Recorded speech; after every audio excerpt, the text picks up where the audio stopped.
Omikron maupun Delta sebenarnya sama-sama berbahaya. Bahaya daripada Delta itu lebih hebat daripada Omikron. Walaupun sekarang Omikron lebih banyak, tetap Omikron bisa menimbulkan kematian, terutama pada anak yang belum divaksin, atau anak dan dewasa yang belum divaksin, dan yang imunisasinya belum lengkap, atau ada komorbid.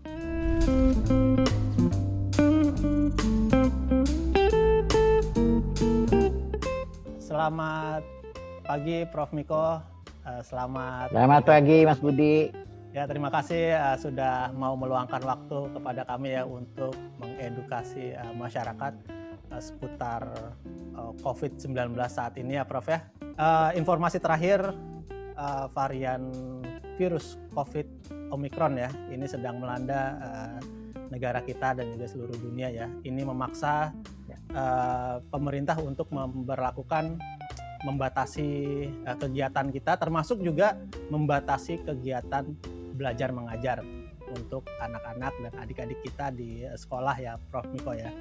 Nah, ini saya coba konfirmasi ke Prof. Miko untuk diskusi kita. Untuk pertanyaan pertama adalah, apakah lonjakan Omikron ini berbahaya untuk anak-anak kita, Prof? Boleh diinformasikan kepada kami? Ya, betul sekali. Jadi para pemirsa, Bapak Ibu sekalian yang di rumah dimanapun berada, bahwa Omikron maupun Delta sebenarnya sama-sama berbahaya, ya, baik untuk dewasa maupun anak, ya, terutama anak dan dewasa yang belum imunisasi sama sekali, atau imunisasinya belum lengkap, atau ada komorbid, misalnya yang menurunkan kekebalan tubuh si anak atau orang dewasa itu. Memang betul bahaya daripada Delta itu lebih hebat daripada Omikron, tapi walaupun sekarang Omikron lebih banyak, tetap Omikron bisa menimbulkan kematian, terutama pada anak yang belum divaksin, atau anak dan dewasa yang belum divaksin, dan yang imunisasinya belum lengkap, atau ada komorbid. Demikian Mas Budi. Baik Prof, tadi informasinya cukup jelas untuk anak-anak yang belum divaksin itu berbahaya ya. Bagaimana kalau misalnya apakah ada rentang usia gitu yang rentan terhadap tingkat keparahannya mengenai terinfeksi virus COVID-19 terutama di Omikron ini, Prof? Karena sekarang masih ada Delta juga walaupun sedikit ya, walaupun banyak Omikron, tetapi yang berbahaya terutama adalah tadi anak dan lansia. Dan anak terutama di bawah 6 tahun, karena anak di bawah 6 tahun belum ada yang divaksin, ya kan? Tetapi lansia juga ada yang belum divaksin atau vaksinnya belum lengkap. Nah, persoalannya adalah kalau yang belum divaksin pada anak di bawah 6 tahun, karena memang vaksin COVID untuk anak di bawah 6 tahun untuk Indonesia belum ada, maka itu yang paling rentan, dan pada lansia yang belum divaksin. Jadi itu terutama yang rentan adalah anak-anak di bawah 6 tahun dan juga di bawah 11 tahun. Kenapa? Yang vaksinasi anak di bawah 11 tahun itu baru mencapai, yang 2 kali itu baru mencapai 6%. 25%, hanya 1/4. Jadi kalau ya yang divaksin 2 kali baru 1/4. Jadi yang rentan terhadap Omikron dan COVID maupun Delta itu adalah anak di bawah 11 tahun dan terutama di bawah 5 tahun, karena 5 tahun belum ada divaksin. Sedangkan antara 6 sampai 11 tuh yang vaksinasi 2 kali baru sekitar 25%. Sedangkan yang 12 sampai 17 tahun sudah, yang vaksinasi kedua sudah 72%, ya. Dan lansia yang boosternya 3 kali pun baru sekitar 5%. Dan gurunya anak-anak tadi itu yang dosis ketiga baru 19 juta dari total sekitar 19.000 dari sekitar 2 juta. Jadi baru sekitar 1%. Jadi itu yang rentan adalah di bawah 11 tahun dan lansia. Demikian Mas Budi.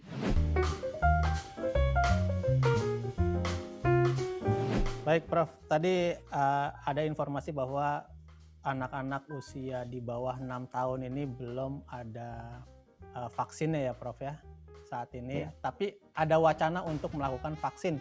Kami lihat di beberapa media gitu ya, di luar negeri sedang memperlakukan mempersiapkan vaksin di usia 6 tahun ke bawah. Kalau dilihat dari urgensinya ini bagaimana Prof? Apakah memang anak-anak di bawah usia 6 tahun ini untuk melakukan vaksinasi COVID terutama ini urgent atau tidak? Jadi untuk memutuskan suatu kelompok umur itu akan divaksin atau tidak, itu banyak pertimbangannya. Pertama, tadi bahwa angka kejadian memang di bawah 6 tahun itu sedikit. Di Indonesia hanya sekitar 0,5% dari yang meninggal itu adalah di bawah 5 tahun. Tetapi yang sakit COVID itu pada anak di bawah 5% sekitar di bawah 5 tahun itu sekitar 3%. Ya, sekitar 3% ya. Sekitar 3% di bawah 5 tahun. Nah, jadi kalau dari situ memang urgent juga, tapi tidak seurgent pada lansia, karena lansia yang meninggal itu adalah 46% dan yang sakit itu adalah 11,3% artinya. Tetapi pertimbangan kedua, ada nggak vaksin di negara kita yang sudah dikaji oleh ITAGI, dikaji oleh Badan POM, dikaji oleh Ikatan Dokter Indonesia yang bisa dipakai untuk anak di bawah 6 tahun. Jadi kita tidak bisa membandingkan dengan negara lain. Kenapa? Karena negara lain kondisinya berbeda, vaksinnya bisa berbeda, dan mungkin anak-anak yang terkena penyakit itu juga mungkin berbeda jumlahnya. Jadi untuk Indonesia sampai saat ini belum ada rencana untuk vaksinasi anak di bawah 6 tahun karena pertimbangan tadi. Pertama, belum ada vaksin yang oleh perusahaannya hasil uji kliniknya itu diajukan kepada Badan POM, diajukan kepada ITAGI untuk dipakai sebagai vaksin untuk anak umur di bawah 6 tahun. Nah, kenapa demikian? Karena proses suatu vaksin harus diajukan untuk bisa dipakai dalam program itu melalui rangkaian proses yang panjang sekali. Pertama harus ada uji klinik pada kelompok usia tersebut yang kemudian hasilnya dipublikasi di forum internasional resmi yang kemudian direview oleh ahli-ahli yang kompeten untuk bidang itu. Nah, setelah ada bukti apa yang dilaporkan dalam publikasi itu harus pertama adalah vaksin itu aman untuk kelompok umur itu, katakanlah kelompok di bawah 6 tahun. Yang kedua, apakah dia mampu menimbulkan kekebalan pada kelompok umur di bawah 6 tahun tersebut. Yang ketiga, apakah mampu melindungi, namanya efekasi terhadap terbukti melindungi terhadap serangan COVID pada kelompok umur itu. Kalau tiga hal itu ada, maka kemudian si peneliti vaksin tadi akan mendaftarkan kalau di Indonesia ke Badan POM. Badan POM akan lihat hasil penelitiannya, juga ITAGI. Jadi di Indonesia ada banyak badan. Di Badan POM itu akan bekerja sama dengan pakar-pakar, mengundang pakar-pakar mengkaji hasil penelitian tersebut. Kemudian ITAGI juga demikian, Ikatan Dokter Anak Indonesia juga demikian, Komnas KIPI. Nah, kalau semua sepakat bahwa vaksin itu aman dan mempunyai kemampuan melindungi anak umur di bawah 6 tahun, baru vaksin dijadikan untuk program. Nah, barulah Kementerian Kesehatan yang melaksanakannya. Oleh karena itu, karena sampai hari ini belum ada uji klinik yang dipublikasi di jurnal internasional yang menyatakan bahwa vaksin itu aman dan efekasinya mampu melindungi anak umur di bawah 6 tahun untuk anak itu, dan belum ada yang mendaftarkan pada Badan POM, maka sampai saat ini belum ada rencana untuk vaksinasi anak umur di bawah 6 tahun. Gitu Mas Budi kira-kira. Baik Prof, ini jadi pertanyaan lanjutan mungkin Prof, mengenai vaksin untuk anak di bawah 6 tahun ini ya, untuk balita. Berarti apakah ada tingkat ketelitian yang berbeda untuk melakukan vaksinasi ini dibandingkan dengan orang dewasa Prof? Apakah tingkat ketelitiannya berbeda? Penelitian vaksin sama prinsipnya. Tadi seperti saya jelaskan bahwa pertama pada uji binatang dulu, ya, uji binatang divaksin binatangnya, kemudian binatang itu dipaparkan kepada virusnya, kemudian binatangnya itu dimatikan, dilihat apakah vaksin itu mampu melindungi binatang itu, ya, dan menimbulkan kekebalan pada binatang itu. Kalau ternyata iya, baru masuk ke fase uji klinik. Tadi namanya fase praklinik ya, uji binatang. Dan pada orang dewasa sehat dulu. Orang dewasa sehat dikasih vaksin itu, kemudian dilihat kekebalannya, kemudian akan dilihat apakah terpapar apa tidak dibandingkan dengan anak orang yang nggak divaksin. Intinya sama. Jadi Nah, setelah pada orang dewasa aman, baru diuji klinik pada anak. Prosesnya sama, semua sama, stadiumnya sama, ya. Tapi hanya dimulai dengan dewasa dulu, dewasa tua, kemudian anak remaja, kemudian paling kecil, ya. Jadi di beberapa negara sudah ada uji klinik untuk anak di bawah 6 tahun, tapi menggunakan vaksin yang mungkin berbeda dengan Indonesia, sehingga tidak bisa begitu saja kita meniru dari negara lain karena satu vaksinnya berbeda, kedua uji kliniknya belum diajukan kepada POM Indonesia, sehingga kita belum memikir ke arah sana. Demikian Mas Budi.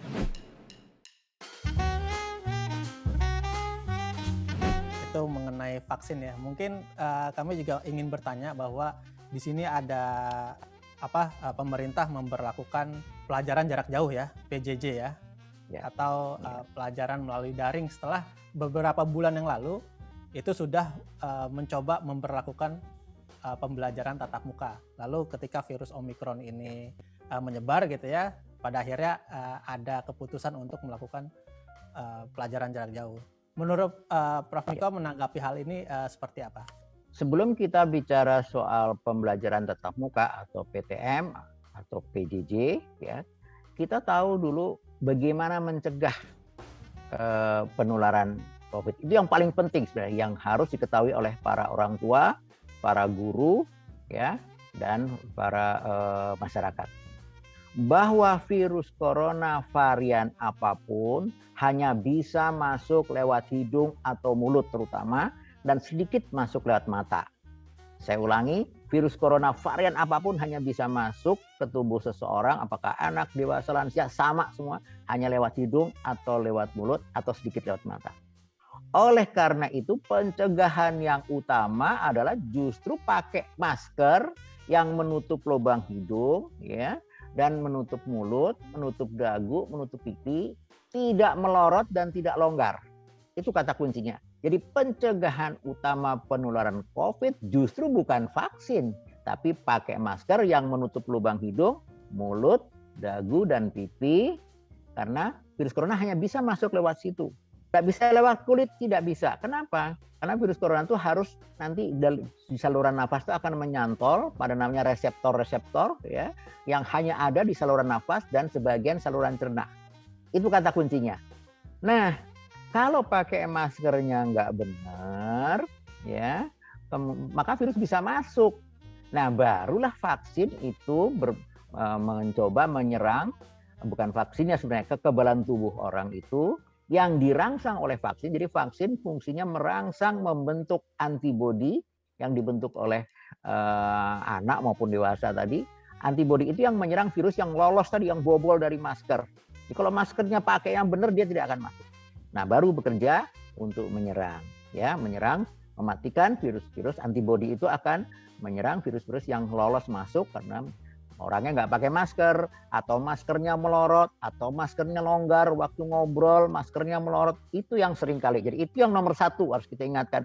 Baik anak-anak, dewasa maupun lansia, terutama anak di atas 2 tahun. Anak di atas 2 tahun sudah bisa pakai masker, ya. Nah, dengan cara orang tua memberi contoh, memberikan masker yang ukurannya sesuai dengan ukuran wajah si anak, ya, sehingga tidak longgar, tidak melorot. Nah, itu yang paling penting. Nah, bagaimana dengan adanya pembelajaran? Kalau pembelajaran jarak jauh tentu tidak masalah karena anak ada di rumah, gurunya di sekolah. Tetapi ketika bulan November di mana kasus kita landai, setelah Juli Agustus kita meningkat hebat sekali sehingga tiap hari yang meninggal bisa puluhan ribu, ya, belasan ribu. Maka banyak sekali orang tua maupun guru yang minta pembelajaran tatap muka. Sudah mulai jalan. November, tetapi Desember, pertengahan Desember mulai Omikron naik lagi. Sehingga pada hari ini, sampai kemarin itu, yang dulu kita pernah hanya satu hari itu hanya beberapa belas, sekarang sudah 50.000 kasus per hari. Yang tadinya meninggalnya hanya sekitar di bawah 10, sekarang kemarin itu sampai 140-an meninggal per hari. Artinya berbahaya. Nah, bagaimana akibatnya? Karena ada peningkatan kasus tersebut baik yang sakit maupun yang meninggal, maka orang mulai bingung nih. Yang tadinya orang tua yang ingin sekali pembelajaran tatap muka, ya, 3 hari yang lalu KPAI itu melakukan kuesioner kepada orang tua. 61% orang tua masih ingin pembelajaran tatap muka. Karena alasannya apa? Alasannya tadi orang tua nggak bisa membimbing karena pelajaran tidak mudah, orang tua nggak bisa memahami. Kedua, bagi yang jauh dari kota-kota yang tinggal di pinggiran kota atau jauh dari kota besar, itu sinyal kadang-kadang sulit ya. Kadang-kadang harus naik bukit segala macam. Kedua, bayar beli pulsa perlu dana. Yang ketiga, gadget.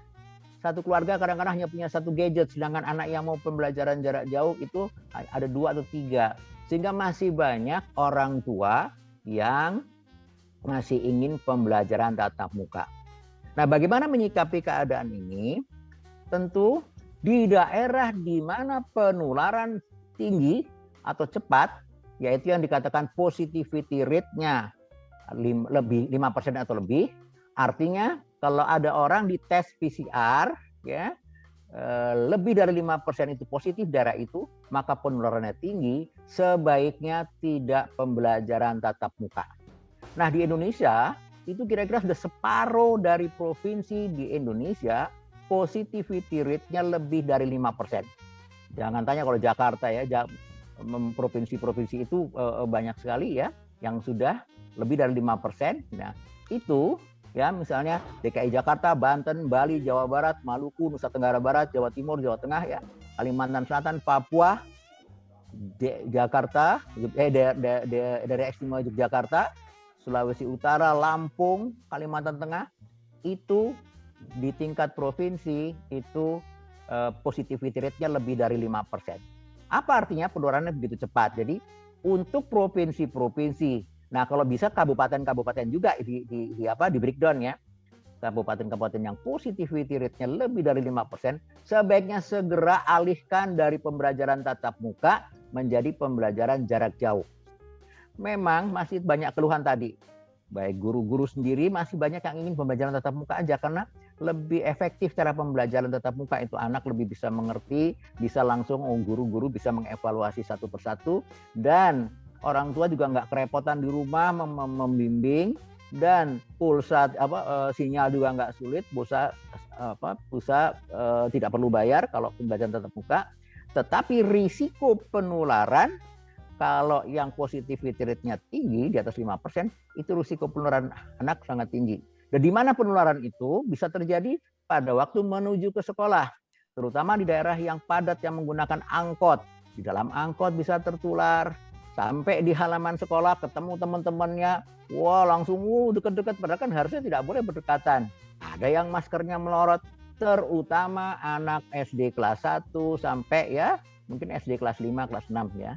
Ya, jadi betul tadi antara umur 6 sampai 11 tahun itu yang paling berisiko. Pertama, mereka belum belum terbiasa dengan menggunakan masker yang baik. Kedua, vaksinasinya juga baru sedikit, baru 25%. Yang ketiga juga pengawasannya sulit. Seorang guru mengawasi 30 murid itu kan nggak gampang. Tapi kalau di rumah orang tua mengawasi sendiri-sendiri. Jadi intinya apa? Pada di daerah, di provinsi atau kabupaten yang positivity rate-nya lebih dari 5%, sebaiknya segera dialihkan menjadi pembelajaran jarak jauh. Kami menyadari bahwa memang buat orang tua berat ya untuk pembelajaran jarak jauh, terutama tadi yang sinyalnya sulit, yang harus beri pulsa ya, dan gadgetnya juga terbatas. Dan apalagi didukung oleh kajian-kajian dari WHO, ada UNICEF, UNESCO, bahwa kalau pembelajaran jarak jauh terlalu lama, lebih daripada 2 tahun, 1 tahun lebih, hampir 2 tahun, maka banyak kerugian-kerugian pada anak, yaitu kemampuan akademiknya juga lebih rendah, ya. Kemudian kurang interaksi sosial, tingkat kesehatan juga menurun, bahkan katanya ada kekerasan meningkat, ya, dan gangguan psikologis, dan studi-studi banyak sekali, ya, yang menunjukkan bahwa kalau pembelajaran tatap muka terlalu lama itu merugikan buat anak jangka panjang, sehingga kita memang harus berada di tengah-tengah. Di daerah di mana positivity rate-nya lebih dari 5%, provinsi, kabupaten, segera alihkan kepada PJJ demi keselamatan anak. Karena dalam SKB 4 Menteri yang mengatur tentang pembelajaran di masa pandemi, kalimat pertama adalah dengan mempertimbangkan keselamatan dan kesehatan anak. Tetapi di daerah dengan positivity rate-nya di bawah 5%, tentu dipertimbangkan untuk pembelajaran tatap muka. Kenapa? Karena di situ kasus COVID jarang. Sehingga guru bisa mengajarkan langsung pada muridnya dengan baik, murid juga bisa menangkap dengan baik, ibu orang tua juga tidak usah repot cari pulsa, tidak usah rebutan gadget, sehingga di daerah dengan positivity rate di bawah 5%, pembelajaran masih bisa dengan pembelajaran tatap muka atau kombinasi. Kadang-kadang tatap muka, kadang-kadang pembelajaran jarak jauh. Demikian Mas Budi. Baik, Prof. Miko. Tadi penjelasannya cukup jelas ya dan komprehensif ya. Tapi saya mau menyorot lebih detail mengenai kalau misalnya pelajaran jarak jauh itu segala macam hambatan teknis ya, tadi misalnya soal susah sinyal, lalu perangkatnya tidak memadai, itu kita eliminasi Prof, masalah-masalah teknis mengenai pelajaran jarak jauh. Apakah itu tetap mengurangi kualitas dari pendidikan kita untuk anak-anak kita? Ya, untuk menjawab itu yang lebih mengerti, yang lebih kompeten tentunya para ahli pendidik ya. Tapi kita jangan lupa selalu sesuai dengan SKB 4 Menteri ya, Menteri Pendidikan, Menteri Agama, Menteri Dalam Negeri dan Menteri Kesehatan. Kesehatan dalam situasi saat pandemis begini, keselamatan dan kesehatan anak didik itu nomor 1. Itu poin pertama kita ambil karena dalam konsideransi yang pertama dari SKB 4 Menteri jelas menuliskan kalimat itu. Yang kedua, bahwa pembelajaran itu tentu kalau bisa dalam kondisi ideal ya, dengan tatap muka, dengan menggunakan sehingga guru bisa berinteraksi satu persatu, bisa mengevaluasi satu persatu ya. Tetapi kita juga harus realistis. Kondisi ideal tidak pernah ada, apalagi dalam kondisi tatap muka. Kita tahu kenapa? Karena ada kemampuan daya tangkap anak berbeda-beda. Kenapa kemampuan anak berbeda-beda? Karena mungkin gizinya pada waktu dalam kandungan berbeda-beda. Kedua, kemampuan pemusatan perhatian berbeda-beda karena dari murid 30 murid atau 20 murid sekian dari guru mungkin tidak bisa memberikan semua. Jadi dalam pembelajaran tatap muka saja masih ada anak-anak yang tidak naik kelas, yang rapotnya masih jelek. Apalagi dengan pembelajaran jarak jauh yang problemnya begitu banyak masalahnya ya. Sinyal, pulsa, kemudian gangguan dari adiknya, kemudian bimbingan tidak bisa langsung diberikan oleh gurunya satu persatu, dengan orang tuanya di rumah nggak mampu. Jadi berdasarkan kajian-kajian yang dipresentasikan oleh UNESCO, World Bank, UNICEF, dan oleh Kementerian Pendidikan sendiri, bahwa pembelajaran jarak jauh akan banyak ruginya bagi anak ya. Tingkat ini ada misalnya penurunan dari standar deviasi kemampuan pembelajaran ya. Jadi ada ketertinggalan 6 bulan pada anak usia SD kelas 1 ya. Namanya learning loss ya, compound learning loss, ada tingkat putus sekolah mungkin akan lebih tinggi ya, bahkan anak yang drop out juga lebih tinggi. Jadi kondisi pandemi COVID dengan pembelajaran tatap muka kalau bisa hanya di daerah yang positivity rate-nya kurang dari 5%, sedangkan yang di atas 5% harus pembelajaran jarak jauh demi keselamatan dan kesehatan anak didik dan gurunya juga. Kenapa? Karena guru bisa tertular dari anak murid. Dan juga untuk keselamatan lansia. Kenapa? Karena murid yang pergi ke sekolah mungkin membawa virus ke rumah, kena ibu orang tuanya, kena lansianya. Jadi di daerah dengan positivity rate yang rendah, boleh dipertimbangkan untuk pembelajaran tatap muka. Sebaiknya juga anaknya sudah divaksin 2 kali, dan guru-gurunya sudah divaksin 3 kali, dan di rumah orang tua anak-anak didik juga sudah divaksinasi 3 kali kalau bisa lansianya. Kenapa?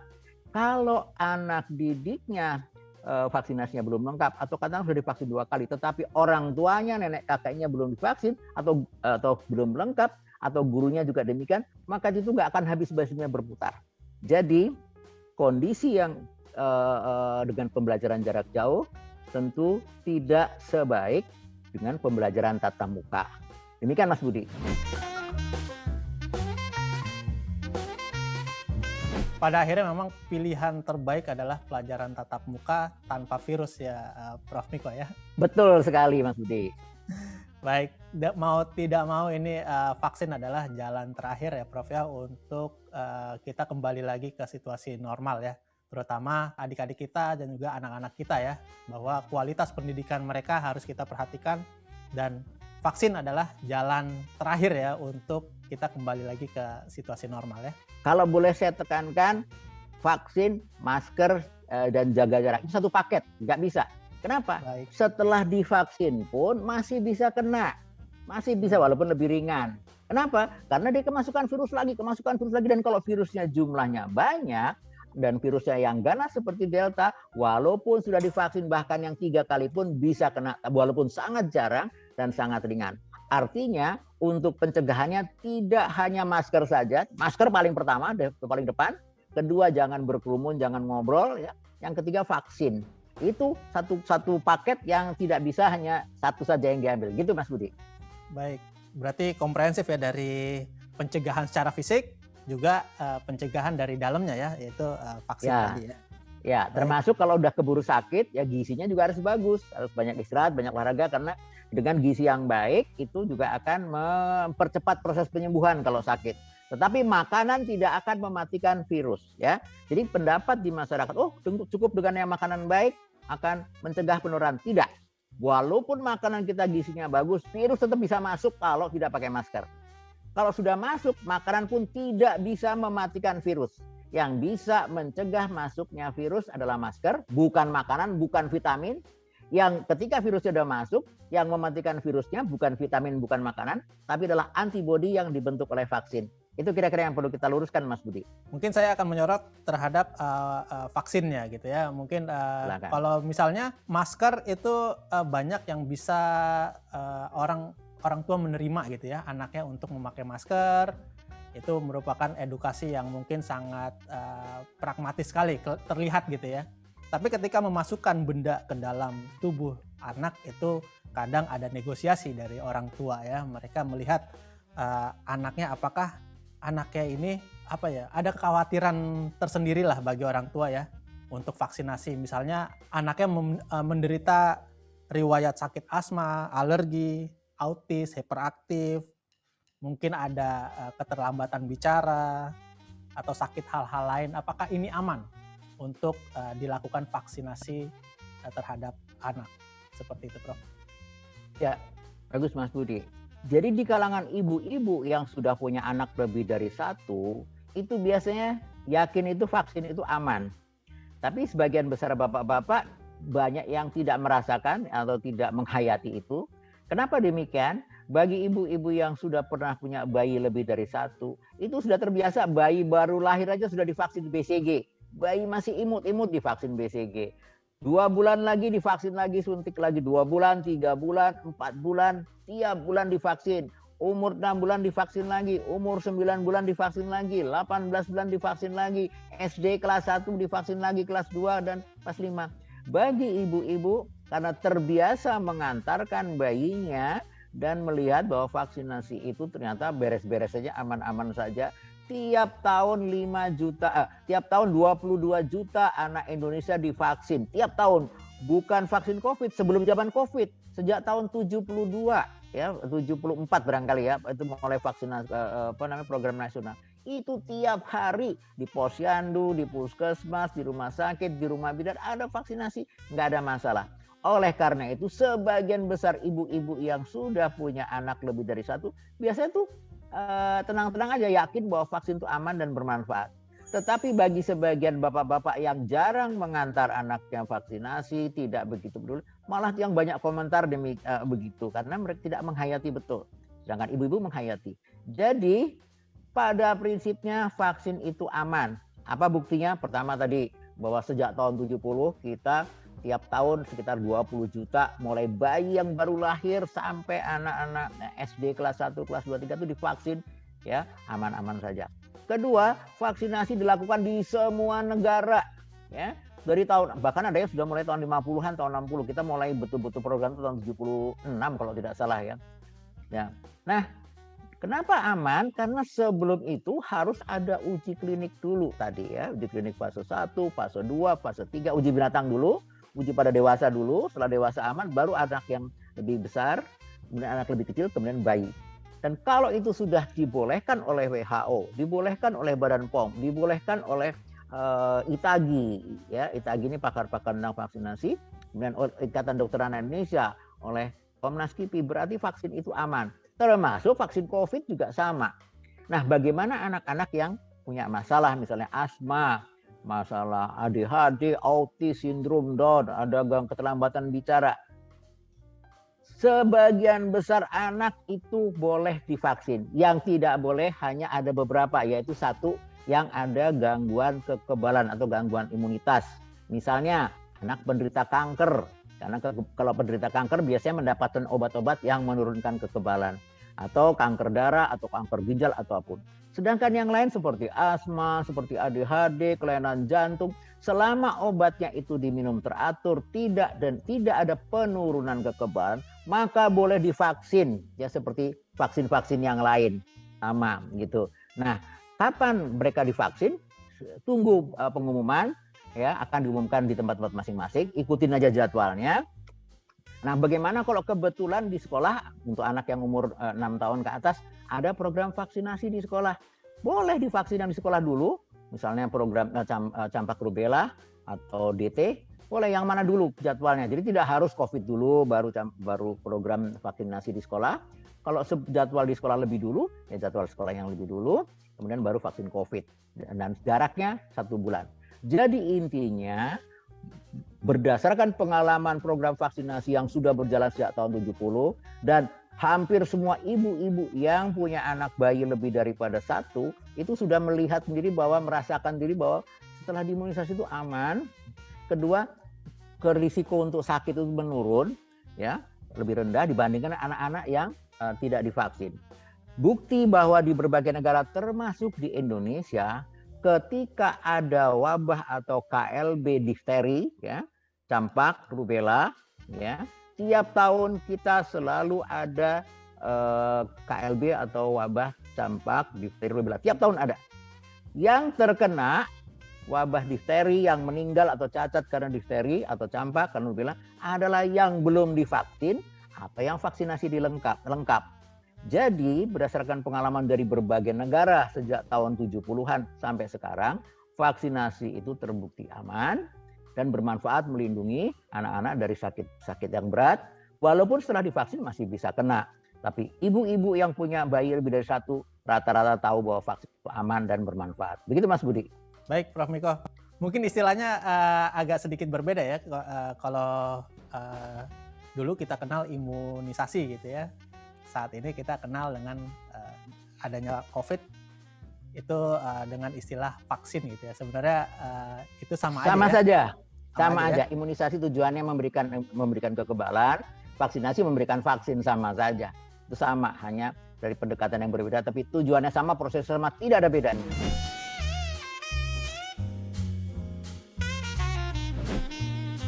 Baik, Prof, ini kita menyoroti juga ada beberapa kasus terutama kita saat ini berdiri di era media sosial ya.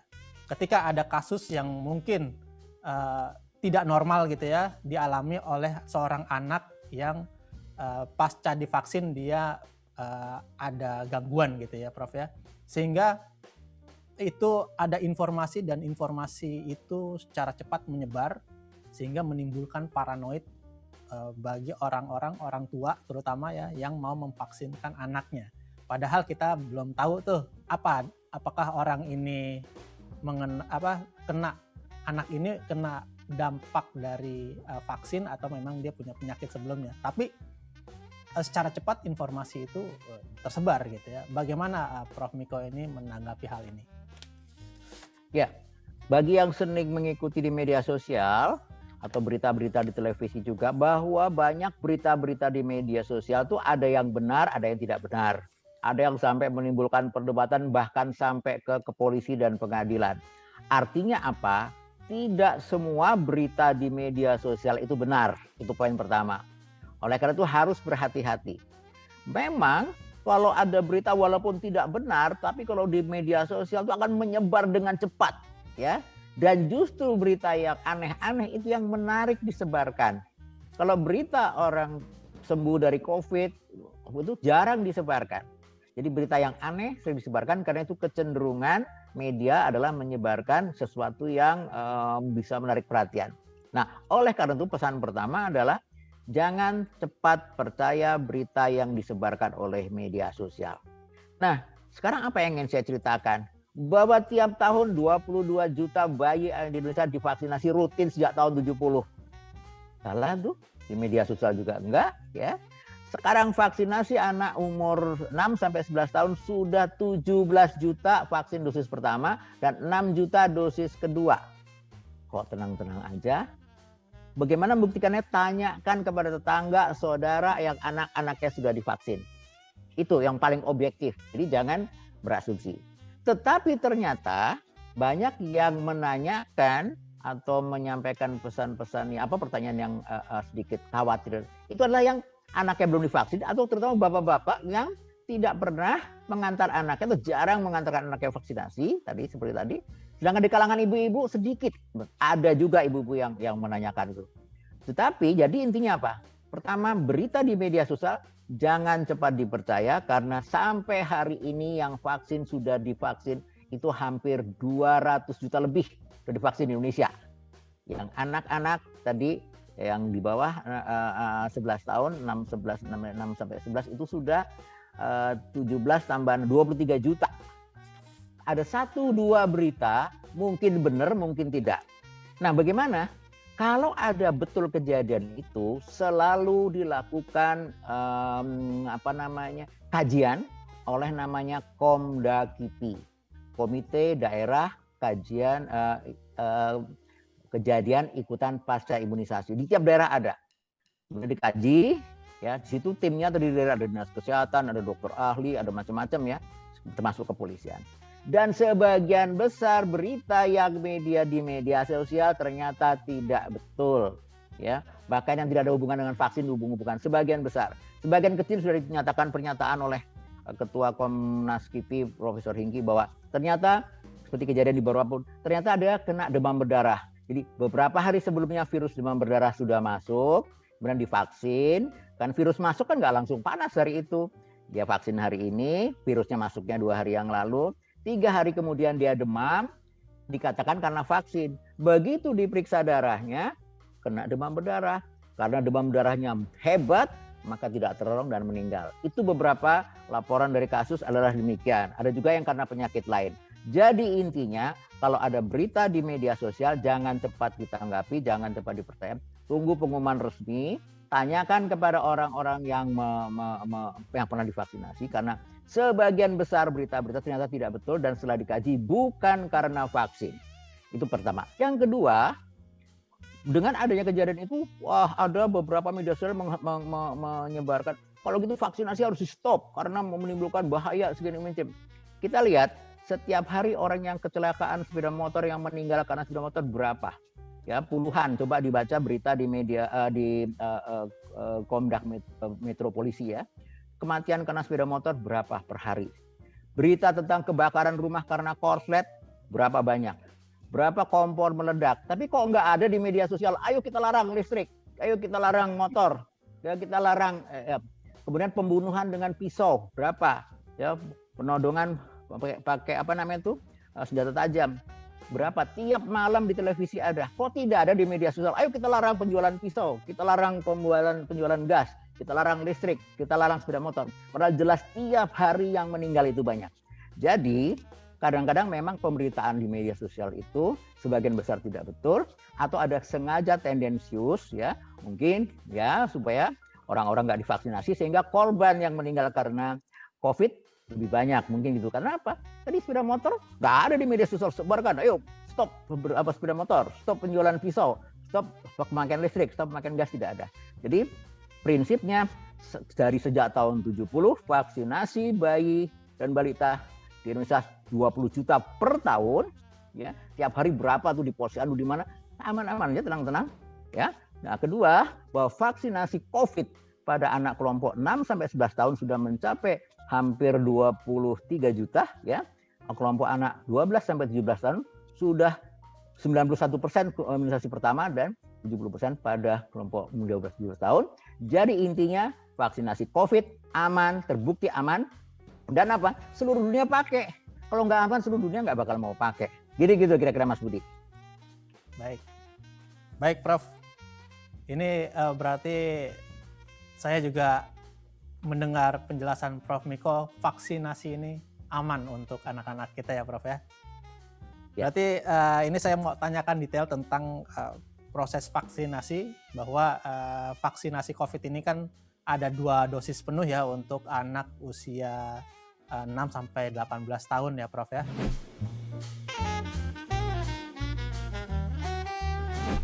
Ya. Nah, ini kalau misalnya ada anak yang sudah divaksin 1 kali, lalu dia sakit gitu ya, sehingga harus menunda lebih dari 6 bulan mungkin untuk vaksinasi mendapatkan dosis kedua, apakah dia harus kembali lagi ke dosis awal? Boleh penjelasannya? Ya, jadi ya vaksinasi dengan dosis yang pertama. Kalau vaksinasi itu sampai sekarang paketnya adalah vaksinasi dasarnya minimal 2 kali, itu paket dasarnya. Apa artinya? Kalau baru divaksin 1 kali, kekebalan itu baru muncul kira-kira 2 minggu kemudian, perlindungannya itu sangat rendah. Oleh karena itu perlu vaksin yang kedua, supaya kekebalannya naik lagi. Itu pun kekebalan itu baru optimum, baru melindungi setelah 2 minggu divaksin, paling cepat 2 minggu vaksin kedua. Apa artinya? Selama antara vaksinasi pertama maupun kedua masih bisa tertular dan masih bisa sakit karena COVID. Oleh karena itu harus setelah divaksinasi tetap memakai masker, jaga jarak, cuci tangan, ya tidak berkerumun. Itu poin pertama. Yang kedua, kalau jaraknya terlalu jauh, vaksin pertama dia baru naik sedikit, kemudian dia akan turun pelan-pelan. Kemudian terlalu jauh dengan vaksin kedua, maka naiknya juga cuma sedikit. Sehingga sebaiknya adalah diberikan dengan jarak yang dianjurkan, yaitu sekitar 1 bulan. Ya, semua vaksin rata-rata jaraknya 4 minggu atau 1 bulan. Nah, kalau tertundanya terlalu lama, memang kita pertimbangkan, apalagi anak-anak itu dengan komorbid atau apa, kita akan berikan lagi seolah-olah mulai dari awal lagi, ya. Walaupun sebenarnya ada sisa vaksin yang pertama itu masih mampu memberikan perlindungan, tapi karena kita nggak yakin kalau ada vaksin yang sama, sebaiknya kita berikan lagi dengan vaksin yang sama pada saat dia datang, entah kapan pun datangnya. Jadi intinya tidak ada kata terlambat. Yang disebut terlambat adalah kalau belum divaksin, udah keburu kena penyakitnya, itu namanya terlambat. Jadi kalau vaksin pertama jaraknya terlalu jauh, segera divaksin dengan vaksin kedua. Kalau perlu, nanti vaksin ketiga tentu dengan mempertimbangkan keadaan anaknya dan keadaan transpositif rate di sekitar itu. Gitu Mas Budi. Baik, berarti tidak ada, maksudnya jika jaraknya terlalu jauh itu tidak lagi kembali lagi ke dosis awal ya Prof ya? Sebenarnya tidak perlu karena ya bisa, karena dengan pemberian yang dengan vaksin yang sama atau vaksin yang lain bisa menaikkan lagi. Tapi kita lihat kalau dia di sekitar dia ada komorbid segala, mungkin kita berikan yang ketiga. Tapi sampai sekarang yang diutamakan pemberian 3 kali vaksin 3 kali adalah dewasa 18 tahun ke atas dan lansia, dan terutama yang ada komorbid. Untuk anak-anak masih kita lihat kasus per kasus ya, karena sebagian besar anak-anak ini tepat waktu karena diadakan di sekolah, diawasi oleh guru segala macam. Oleh karena itu lebih bagus di sekolah memang pelaksanaannya. Baik Prof, apakah perlu memperlakukan pemeriksaan antibodi ya terhadap anak kita setelah proses imunisasi atau vaksin? Ya, di semua negara juga mula-mula dulu dipertanyakan, perlu nggak periksa semua? Tapi akhirnya semua negara menyimpulkan tidak perlu periksa antibodi. Kenapa? Kalau vaksin itu sudah pernah uji klinik fase 1, fase 2, fase 3 dan terbukti mampu menimbulkan antibodi, ya, maka dari beberapa banyak kajian itu boleh dikata perlindungannya 90% ke atas, ya. Jadi tidak perlu pemeriksaan. Kenapa? Kalau diperiksa nanti juga bingung. Karena apa? Hasil laboratorium A, laboratorium B, laboratorium C kadang-kadang beda karena alatnya beda, standarnya beda. Tetapi kajian di berbagai negara dan juga termasuk negara kita bahwa yang sudah divaksinasi 2 kali itu mampu perlindungannya sampai 96%, ada yang 92%, perlindungannya selama minimal 6 bulan. Nah, setelah 6 bulan kita belum tahu, tetapi untuk lansia dan dewasa yang setelah 6 bulan memang harus ditambah lagi dengan 1 kali lagi yang kita sebut booster. Sedangkan untuk anak dan remaja 11 sampai 12 sampai 17 tahun sampai sekarang belum perlu diberikan booster dan tidak perlu periksa antibodi, kadar antibodi. Itu Mas Budi. Baik, berarti untuk kasus eh, terjadinya penularan kembali ya setelah anak-anak ini divaksin secara dosis yang full ya, terus dia tertular lagi, ini belum ada anjuran untuk vaksin booster ya untuk anak ya, Prof ya? Tidak perlu sebentar ya, karena berbagai pertimbangan tadi. Dan memang mau vaksin apapun selalu masih bisa tertular, tapi jauh lebih ringan. Mau vaksin apapun sama. Tidak ada vaksin yang perlindungannya 100% ya. Mau BCG, mau DPT, influenza, PCV, semua tidak ada perlindungan 100%, tapi perlindungannya sekitar 95%, 96%, 98% ya dan sebagainya. Nah, tetapi kalau butuh COVID ya, selama dia pakai masker, tidak melorot, cuci tangan, jaga jarak, kemungkinan tertular itu lebih kecil. Dan kalau tertular pun asal sudah divaksin minimal 2 kali, dia akan jauh lebih ringan daripada yang belum divaksin sama sekali atau vaksinnya baru 1 kali. Jadi intinya, walaupun sudah vaksinnya 2 kali, asal jaga jarak, cuci tangan, tidak berkerumun, ya mudah-mudahan perlindungannya cukup untuk anak di bawah 11 tahun.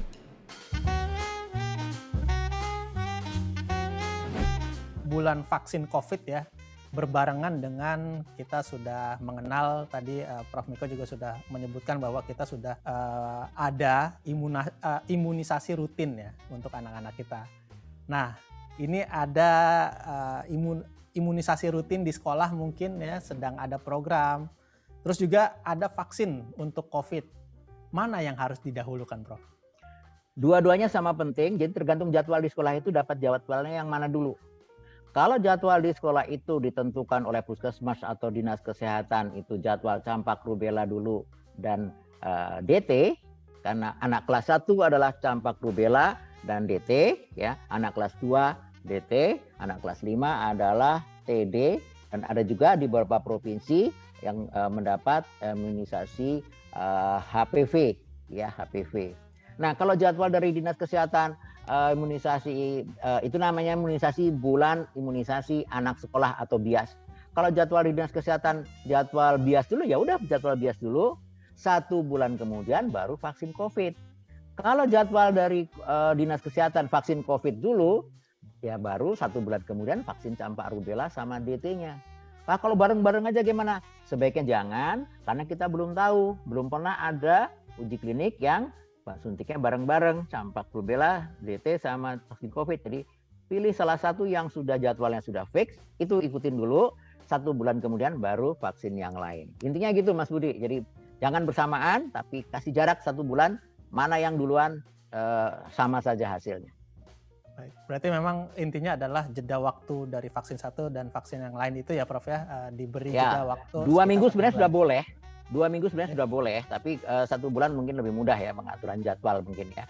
Baik, itu jarak antara vaksin 1 dan vaksin yang lain.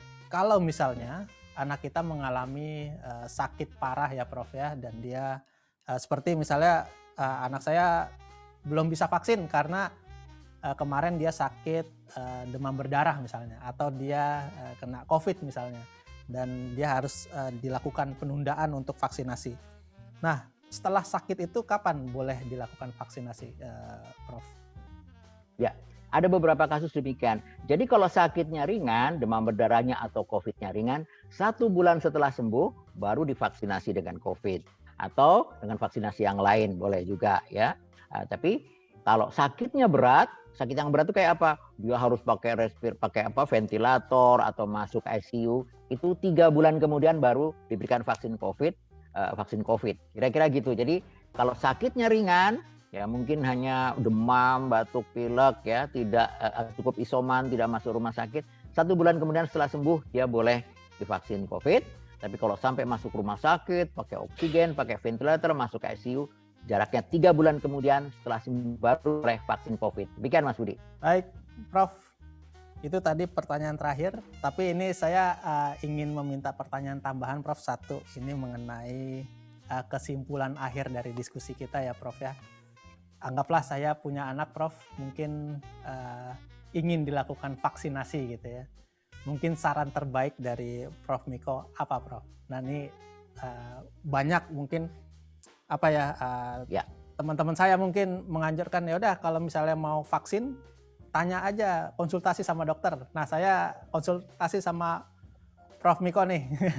Kira-kira sarannya gimana untuk Ya. orang tua yang sudah memiliki anak dan ingin dilakukan vaksin?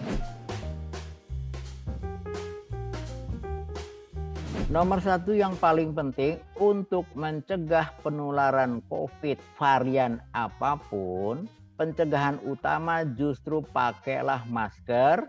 Anak umur dia 2 tahun ke atas sampai lansia, ya, yang masker itu harus menutupi lubang hidung, lubang mulut, ya, mulut, dagu dan pipi, tidak melorot dan tidak longgar, dan tidak ngobrol, pada waktu ngobrol seringkali melorot. Itu poin pertama, karena virus varian apapun tidak akan bisa masuk ke mulut saluran napas kalau tutup pakai masker. Nah, kenapa masuk lewat saluran napas dan mulut? Karena virus itu hanya bisa mencantol, bisa berkembang biak kalau dia masuk saluran napas dan saluran pencernaan dari mulut. Tidak bisa lewat kulit karena tidak ada tempat nyantol, tidak ada reseptornya di sana. Itu poin pertama. Poin kedua, ya kalau nggak perlu pergi-pergi jangan berkerumun karena bisa tertular di angkot banyak orang ya, di mall banyak orang, dalam lift ya, di lift itu kan banyak orang ya. Asal kalau nggak perlu jangan pergi-pergi, apalagi di ruang tertutup lebih dari 15 menit. Itu bayangkan virusnya kalau kita ngobrol, ada orang ngobrol terus, virusnya ada di situ terus ya. Itu poin kedua. Yang poin ketiga, jangan lupa cuci tangan seperti biasa, karena dengan cuci tangan kita lupa masuk pegang mulut kita, virusnya akan masuk lewat tangan kita. Bukan dia masuk dari tangan, tapi tangan kita memegang mulut, memegang hidung, dia akan masuk. Nah, kalau udah lolos juga karena tadi pakai maskernya melorot, vaksinnya virusnya berhasil masuk, maka vaksin yang pernah diberikan itu akan merangsang kekebalan tubuh kita, membentuk antibodi spesifik ya. Yang bisa membentuk antibodi spesifik hanya vaksin. Makanan tidak bisa membentuk antibodi, hanya membantu proses penyembuhan nanti. Makanan tidak bisa membunuh virus. Makanan tidak bisa membendung virus masuk. Vitamin makanan tidak bisa membunuh dan membendung virus. Maka vaksin ini penting sekali untuk merangsang antibodi tubuh anak kita, dan bukan hanya anak kita tapi juga guru, lansia, untuk antibodi itu menyerang virus untuk mematikan virus. Nah, vaksin apa yang paling cocok untuk anak? Yaitu vaksin yang sudah mempunyai emergency use atau sudah dibolehkan oleh Badan POM, oleh ITAGI, oleh IDAI, oleh IDI, yaitu untuk anak 6 tahun ke atas boleh pakai vaksin Sinovac. Sedangkan 11-12 tahun ke atas boleh pakai Sinovac atau pakai Pfizer. Sedangkan vaksin lain uji kliniknya belum dikaji untuk anak di bawah 17 tahun. Jadi saya ulang, untuk umur 6 sampai 11 tahun, 6 sampai 17 tahun boleh pakai Sinovac, sedangkan 12 sampai 17 tahun hanya boleh pakai vaksin Pfizer, sedangkan 18 tahun ke atas boleh vaksin apa saja. Nah, jadwalnya tadi kalau sudah ada segera divaksin ya. Kalau lagi demam, batuk pilek ya jangan dulu.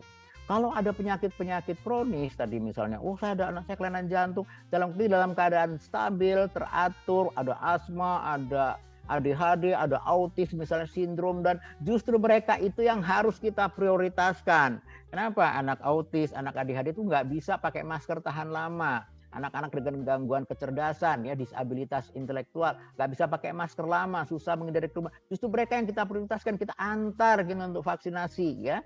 Dan apakah aman? Aman. Sudah hampir berapa nih? 26 juta, hampir 40 juta anak Indonesia umur antara 6 sampai 17 tahun itu yang divaksin semuanya, ya, hampir 30 juta. Ya, 30 juta lebih divaksin. Aman-aman aja, ya. Dan kemudian jaraknya berapa lama? Jaraknya 1 bulan. Nah, kalau tertunda bagaimana? Kalau tertunda, ya, kemudian segera dilengkapi. Nanti akan diperhatikan dokter. Apakah nanti perlu ditambah lagi apa tidak. Tapi sampai saat ini kalau tertunda berapapun masih berikan aja, segera diberikan. Nah, kalau setelah itu ada demam gimana? Demam berikan obat turun panas. Seperti waktu bayi yang lain juga diimunisasi BCG, DPT, kalau demam kasih obat turun panas, ya. Ada bengkak sedikit normal, ya. Kayak kita makan cabai kepedesan itu kan normal, jadi vaksin. Jadi tidak usah dibesar-besarkan. Bagi ibu-ibu yang sudah biasa punya bayi udah tahu. Bengkak merah itu biasa reaksi, ya, 1 bulan kemudian. Nah, kalau ada berita-berita di media sosial, ya mungkin sebagian besar tidak benar, sebagian kecil mungkin ada benar, tapi sudah dikaji oleh Komnas dan Komda Kivi, ya, bahwa itu sebagian karena demam berdarah atau karena penyakit lain yang bersamaan. Nah, jadi dari kajian di seluruh negara maupun di Indonesia, jadi seluruh dunia sudah hampir 1 miliar lebih dosis vaksin. Vaksin itu aman, semua negara bukan hanya Indonesia yang melakukan imunisasi ya. Dan pakar-pakar seluruh dunia itu yang mengkaji bahwa vaksin itu aman ya dan mampu memberikan perlindungan sampai 96% atau 98%. Loh, kok ada yang masih kena? Betul, vaksin itu perlindungannya hanya 98, 96, tapi nggak banyak yang kena, itu sekitar 2% dan sebagian besar ringan. Sebaliknya, yang meninggal, ini menurut pernyataan resmi dari Menteri Kesehatan dan Wakil Menteri, sebagian besar yang meninggal, 94% belum divaksin. Atau 61% vaksinnya belum lengkap. Itu Bapak Menteri Kesehatan dan Wakil Menteri Kesehatan. Oleh karena itu, kalau ingin anak kita tidak tertular COVID, guru-guru kita juga tidak tertular COVID, orang tuanya nggak tertular COVID, lansianya juga nggak tertular COVID, satu, pakai masker, menutup hidung, tidak longgar, tidak melorot, jangan berkerumun, jangan bepergian kalau nggak perlu, cuci tangan, dan vaksinasi dilengkapi sejak anak umur 6 tahun sampai remaja, sampai orang dewasa, lansia. Kalau anak 6 sampai 17 tahun cukup 2 kali, kalau 18 sampai lansia disuntikan 3 kali. Demikian Mas Budi. Mudah-mudahan ada manfaatnya. Prof Miko, terima kasih sekali atas edukasi tentang vaksin anak di hari ini ya Prof ya. Kami teredukasi sekali, penjelasannya sangat komprehensif. Terima kasih atas kehadirannya juga di diskusi kita hari ini. Terima kasih banyak Mas Budi, terima kasih, mudah-mudahan bermanfaat untuk kita semua. Kebetulan saya punya anak Prof, tapi masih di bawah 6 tahun, jadi ada sedikit motif untuk mengetahui kira-kira vaksin untuk anak itu baik atau enggak ya gitu ya.